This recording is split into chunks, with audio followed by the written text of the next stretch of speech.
Baada ya kuuawa kwa maafisa 42 wa kulinda usalama, hatimaye vikosi vya kulinda usalama vimeweza kuwasili katika mlima wa Suguta katika mojawapo ya operesheni ya kuwasaka waasi hao. Now that is one brave and gutsy journalist, Mohammed Ali, deep in what they call the Valley of the Shadow of Death in Paraguay. It takes guts to do stories like that, and your tweets coming in thick and very fast. Let me just read a couple more, if you don't mind. Simon Gure says, Wazee wa Nax Vegas have the right to have an ID. Good quote from Moha. Harshi anasema, Ali looks angry, man. Somebody fire the CS for security and hire Moha. He will put them all in jail. Steve Mopao says, now that a 6-month-old toddler is in for vetting, the unborn will soon join suit.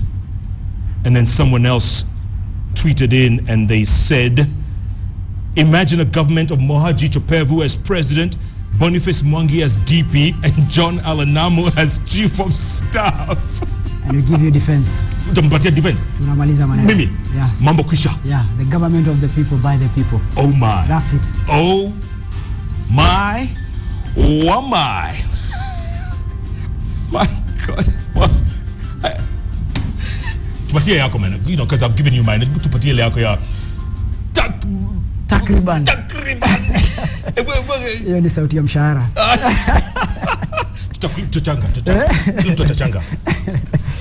You have a unique way of telling stories too. I mean, it's not just the gutsiness of you in the field, but the way you tell your stories. Yes, some people may think it's dramatic, but that is you, man.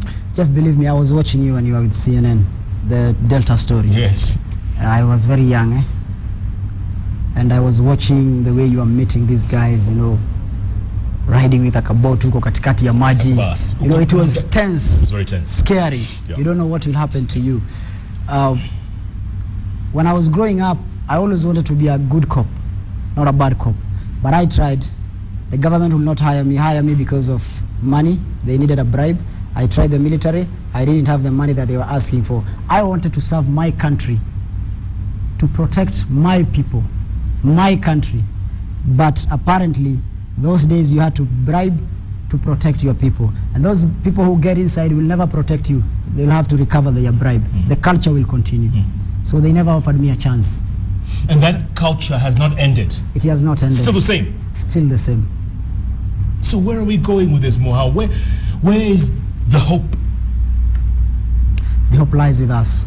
The day we will decide, the day we will think, as I say, the son of a poor person, the daughter of a poor person will rule this country, is the day that we are going to have this change. Is that going to be in our lifetime? It will take time. Kenyans are funny. It will take time. Yeah. Jeff, people love you. The moment you'll step out of that door and say that I want to be the governor of Nairobi, utaona moto. Nitapata kura mbili? Hata mbili ni bahati. Utaona moto. Moja yangu, moja ya wife. Yeah, kwisha. That's it. Sio ni mbili? Yeah, na hata wife atapiga kama anafunga macho. Atapiga 6 piece. Yeah, Kenyans are, you know, I love this country sometimes. You know, Kenyans are very funny people. Yeah. Yeah. They are pressed to the wall. Yes. They suffer. They starve to death. They don't get work. They are arrested every now and then. They are tortured. They are being killed every day. They will go through the same ballot. In 2017. To ask for more killings. It's incredible, eh? Very sad. And the leaders we follow, we do that. I call them the Pied Pipers. I mean, Pied Pipers. This is the problem of being an investigative journalist, you know. You end up being a human rights or an activist. You end up, because what I say is that an investigative journalist is always a human rights activist. Because you see bad things happening to people every day. You can't keep quiet. You see children dying. See women being raped. Nothing is done. You can't stop it. And yet we go back to the ballot box and re-elect. Same thing. Moha, you're painting a very bleak. I'm a bitter man today, very angry. I'm angry. So what happens For instance, Wednesdays I like to talk politics a bit, so let me throw in a bit of politics. What happens in 2017 when the governorship of Nairobi is up? Sonko, senator, is trying to outdo Kidero in any way. Unajua tasimama. He's going to stand for governor. Let's face it. Will he be elected? Is that the kind of person we want? They will elect him. Apparently, I don't vote here in Nairobi, so they will elect him. You're from Isiolo? In Kenya, I'm not saying Sonko is a very bad person. He's trying to do what he can. Sonko is all about the votes. He will do all these stuffs to make sure that his people are okay, to get the votes. And they'll vote for him. But we can't run this country. We can't have a parallel government. This is not Colombia. That you come up with some bodyguards showing off, with the rifles. Even the president is not protected with those things. And we still keep quiet and we say accept and move on. No, you cannot create another parallel government. And I'm not saying that Sonko is trying to do that. We can see. And we allow it, Mohammed. And we allow it. Tomorrow another person will just come here with his guns in the street and he wants also to be like Sonko. Yeah. Let everybody follow the law. So the problem is with us. And then we glorify people like this Kobia guy. Yeah. We glorify Kiter. We glorify all these noisemakers. Why? That's when we were starting this interview. That's why I told you that there are men who want to be God. Apparently, because you've divided and now you are ruling, divide and rule is a system. People are starving, jobless. They will kneel down for you. They will kneel down for you. Yeah. We are that desperate. That desperate. I'm telling you, if you go to some places, somebody is surviving on a 20 bob or 10 bob per day, and will have the change back. There are some people who are due at a breakfast in nini. They just take lunch and they forget supper. And what they take, you can't even take. No. And we are still saying that we are proud to be Kenya. When the national anthem in Aimbwa, everybody stands in one line and say, we are Kenyans. Our brothers and sisters are suffering down there. You are happy, you don't know what is happening to others. The middle class are taking their children to nice school, they are driving, you don't care about the others. And when you see it on TV, you say, oh my God, are we in Kenya? Yes, we've been in Kenya. Yeah. And the court also should look for a way. You can't tell me it's a blind court. It can't be blind for 50 years since independence. The court should look for a way to deal with some cases. Because most of the people who are brought there are very innocent. And they've spent so many months in remand. Yeah. Wengi sana. Wengi sana. A rich man cannot spend months in remand. No. Even police cell, he can't even stay for an hour. Na hata akikaa atakaa kwa ofisi ya OCS. Kwa hiyo sofa yake. Yes, akisoma gazeti wakiongoja mambo yake imalizwe. You can't do that to your own people and you expect them to respect you. We've seen bloggers, and bloggers are becoming powerful than journalists. Yeah. It's because we are afraid. We are singing their own song. We can't tell the world the truth. We can't tell Kenyans the truth. Everybody has an interest, but we have the interest of the country at heart. That's why we are doing what we are doing. So I think it should stop. Let us set the agenda like before. People are asking what is wrong with the country. You go to some place. I receive a lot of cases more than police officers, a police station. Every day in the office, Namu ana file yake, envelopes, emails, Facebook, inbox. Everybody is complaining. I have mine. Kasim akona yake. The cameraman also is now burdened. He's receiving messages on our behalf. And you are just one team. Just one team. And we have a whole force. We have a whole force. Ledama Olekina says, I fully support Mohan. Kaizeri was a bad choice. We need to give young people a chance to lead this country. Good job, Mohan. Zach Kinodia says, good one. There is smoke in the passport section. My passport took 23 days. My friend, a lady, was given in 3 days of application. Good expose. Mkubayoko. Ata si passport peke, ata ID, eh? Kila mahali. Huh? It's everywhere. ID alone. It's everywhere. Even if you're arrested on the street, they are taking you to the police station, you'll think that you're in a military camp. Somebody is shouting, wewe simama huko! You know, you've come to report a crime. You've been robbed, you've been mugged, you've been attacked. You are coming to report. But somebody is shouting, you're even scared to go to the police station. Unanyongwa hii kona, you just say Mungu yuko. God has been there. But the country, the government does not defend you. And we can't run on this forever, Moha. We can't. There is a problem in future. There is a big problem. You see how the wave is coming all over. Yeah. People are not happy with the leadership. People, look at Egypt, look at Tunisia, look at, it's happening. Look at Libya, it's happening all over the world. Yeah. We must change. We must listen to our own people. And not blame others. I want, when I go to on retirement, I'm relaxing. Don't retire, by the way, don't retire. Nasoma gazeti we'll see in the yangu. retirement. I don't expect my daughter to call me or my son and say, oh, you know, Dad, I don't have a passport. They are still moving me up and down. I don't want that system. Yeah. I want to see a good life, not only for my daughter or my son, for the rest of the Kenyans. It's not my story, Jeff. It's their story. I've never, you know, the bad thing of being a journalist, very bad. First of all, you'll always tell other people's story. You'll always do that. Yeah. But nobody is telling your story. People don't know how you're sleeping, what you are going through, the suffering that you're going through. They don't know. They think you're a Rambo, ninja. Yeah. You can't even go to the hospital. Sometimes you are very sick, you're going to the hospital, and the doctor is like, "Where hope kuja kutuchunguza hapa," and you are dying. So that's sad. Yes. That is sad. You've gone for a checkup. Yeah, it's very sad. We suffer, but we keep quiet.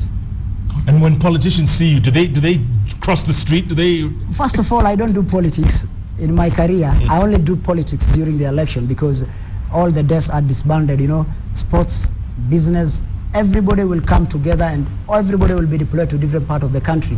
That's when I do politics. It's just recently that I did the story. Last year I did the story of the election, the Goodwill Uchaguzi and 50+1 with John Allen. That was very good. And I was branded again. Oh, ni mtu ya code, ODM. I mean, we can't do something in this country unless, you know, you say something, you're branded. You criticize somebody, you're branded. I'm criticized every day and I don't brand people. You're damned if you do. Critics makes me strong. Yeah, they say you're damned if you do, you're damned if you don't. Hatari bana. Eluz T says, if everyone could think like Moha Jichopevu, this country would reach far. Wamboy Waidaka says, Moha has come straight for our souls. Hope we are listening. This is Kenya. This has been Kenya. And it will be Kenya until we change it, Jeff. Till we change it. I mean, I'm tired of covering bloody things every day. Sometimes you see somebody criticizing you and telling you, when you do bad stories. I don't do PR. I do crime and investigation. There's no sweet love in crime. It's always bad thing. People doing bad things to other people. Yeah. And why are we different? We are different because we are doing the three sides of the story. You know, in class you are told, when you're doing the story, be objective. You listen to point A and point B, listen to what they are going to say, the right of reply. It's no longer that way. Yeah. It should be the three sides of the story. Your side, my side, and then the truth. Correct. Tell me something. Some of the stories you've done, let's say for instance on Al-Shabaab, have they ever approached you in any way, any of their spokesmen, any of their people? Have they approached you and said anything? They can't approach you. Jeff, if you want a story, it's you to approach them. You've spoken to those guys from rebels. Yes. Yeah, we can't call you a Nigerian rebel because you've spoken to them. I speak to Al-Shabaab, I speak to criminals, I speak to prostitutes, I speak to the dead, and I'm going to speak to every single Kenyan. If speaking to a prostitute makes me a prostitute, fine. If speaking to a terrorist makes me become a terrorist, fine. If speaking to a politician makes me have a political angle, that's fine. I mean, you can't stop speaking to people. We speak to the dead. Somebody who has been murdered 20 years ago. We connect the dot of intelligence and find out this person was murdered by so-and-so who is still alive, serving in government. We speak to the dead. Yeah. You think Al-Shabaab attacks will stop? God forbids. But with the system that we are having, you know, not respecting the police, not giving them what they need, you know, the weaponry, it will be difficult to deal with these people if we are not going to respect our police officers. Should we withdraw from Somalia, our troops? If you ask me, I'll say yes. What are we doing there? There's nothing we are doing. If the Americans go to Iraq or Afghanistan, they have a reason why they are going there. If they go to Iraq, they want oil. Or they want a training ground somewhere. Why are we there? There's nothing we are getting out of Somalia. No business. Uganda is doing something which is right for them. Uganda Airlines is flying there. They are making a kill out of it. Uganda is a landlocked country. They are trying to see if they can get a port. Ethiopia has the same thing, the same reason. Have you ever seen Kenya Airways flying to Somalia? There's nothing for us in Somalia. Why are we fighting the war which is not ours? Why are we bringing trouble to our people? Why can't we safeguard? Why can't we put our military on the border to protect us? Why should people be massacred and butchered at the quarry in Mandera? Why should people be killed in Mpeketoni? Why Westgate? Some few, is it a kilometer or what from State House? Why? Why can't we have our boys back to protect us? Are we getting anything out from Somalia? No. There's nothing we are trading there. I hope somebody's listening to you, Moha, because I sure am. I'm listening. It's very sad, Jeff. Westgate, 64 people. That's what they tell us. It could have been more. It could have been more. 64. Let's go with the record that they're saying. 64. Fine. Killed. Others have been injured, maimed, Let's go to Mpeketoni. 94. Yep. Let's go to Mandera. 150 plus. Correct. Let's go to Kapedo. Let's go to Baragoi. For how long are we going to see our people die? Why does it take somebody to react after how many hours?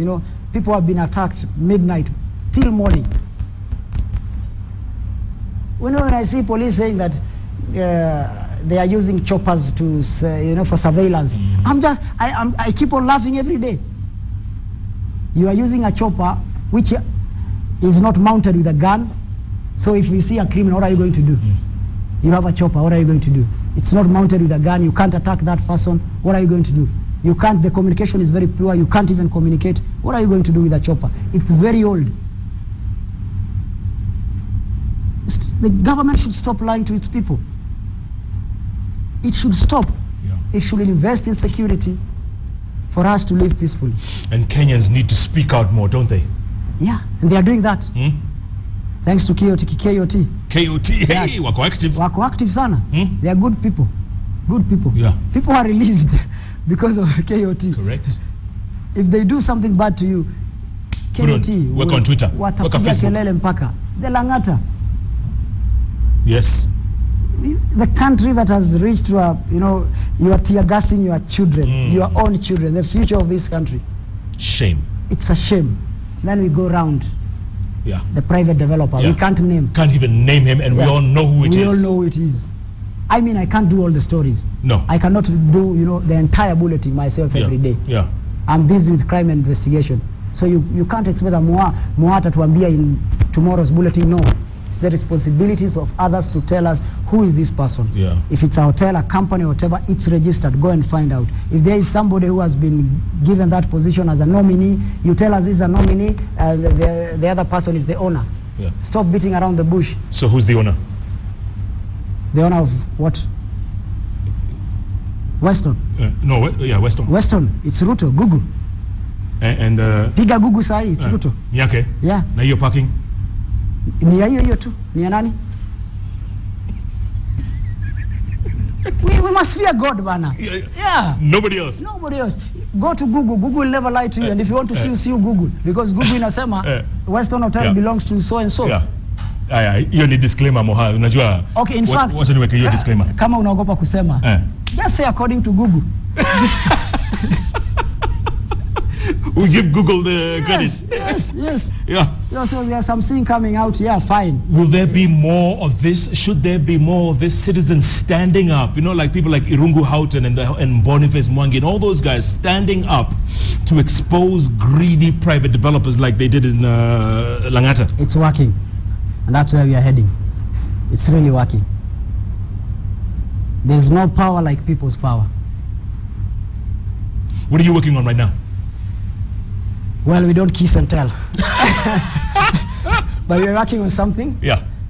Very soon. Is it big? After some few months, maybe we'll have it. It's big. You know, powerful. Powerful. Takriban. It's good. But wanjas. Really? Yeah. When can we expect that? If things goes well, April or March. Really? Yeah. Those drug lords you exposed a while back, any of them come back? Any of them come back and said, you know, we're going to kill you? Jeff, talking of the drug lords, the government will always say that the drug barons, we are giving you a stern warning. When you are giving a stern warning to Ukuta every day, if you know them, flush them out. But you can't flush them out because they are in the system. You remember when we were doing Paruwanja la Mihadarati, we talked to Chris Morongaru. That's right. We using our private, the hidden camera, we talked to him, and he talked a lot of things. You know, talking about the system, the brotherhood. Everybody watched that thing. Yeah. Yeah, so it's like a brotherhood. It's the system itself. You cannot fight it. Somebody has an interest in it. And if you hear it's somebody, then you are afraid to do it because you know that person is powerful than you. It's just like Charity Ngilu telling us that she will name and resign. Yeah. Okay, she's named. Why didn't she resign? Because it wasn't the right name. It wasn't the right name. That's it. Na sasa tuna media laws, easy security laws or media laws. You can't record anyone without their permission. I mean, what is that going to do with... We will follow the God laws. We don't follow the man-made laws. We follow God laws. I mean, you want me to tell you that this is what I have, the government is corrupt, look at this video, and you'll approve it to go on air. Yeah. Nobody is talking about it. Even the medias are not talking about the security laws. Because as Gado puts it, kila mtu anapigiwa guitar, which is very bad. We are not talking about it. This security law is not about Mohammed Ali. It's not about Jeff Koinange. It's not about KTN. It's not about Nation. It's not about Citizen TV, K24, KBC. It will never be. It's about us. Yeah. If you are arrested today in the street of Nairobi, they will detain you in a police station for 365 days without taking you to court. It's about you. It's not about Mohammed Ali. If they arrest me today in the streets of Nairobi, they can hold me for 365 days in a police cell. Leo naekwa Nairobi Central, kesho napelekwa Machakos, kesho kutwa Mombasa, another day I'm taken to Kisumu. I'll be moved around. My family will never see me. Is that the law that we want? You see somebody saying that, hii security law iwekwe, hao media wamezidi. Sio media, it's all of us. Ni sisi. Ni sisi. There was a lady who was abusing me every day on, you know, I don't report people. Why should I report? I mean, mimi si mtoto wa tajiri, no action will be taken. So I don't report. There's a lady who was abusing me every day. Wewe Al-Shabaab, rudi kwenyu, Msomali wewe. Unadhani hapa nchi ni ya whatever, yeah? I've never answered her. And one day she inboxed me, apologizing. After the apology, she's telling me her brother is missing. Umsaidie. Nimsaidie. She's been abusing me for all those years. Kenyan police do not kill people. There is no extrajudicial killing. You are lying. You are an Al-Shabaab. So her door was knocked on. The brother was taken away, and he's missing. And now she's telling me my brother is missing. Please help me. Poetic and justice. I told her I'm an Al-Shabaab, but I'll help you. Yeah, because watu wanakufa, Jeff. People are dying. Yes. People, you know, people are missing every day. Moha, we literally have a couple of minutes left. Look at that camera there. And you know, Kenyans have been listening to you for the last hour or so. Give them a parting shot. Give them some hope at least to end the evening with. Go ahead. For Kenyans, my message is that the change is in your hands. You need to take action. You need to stand up and fight for what is yours. This is our country.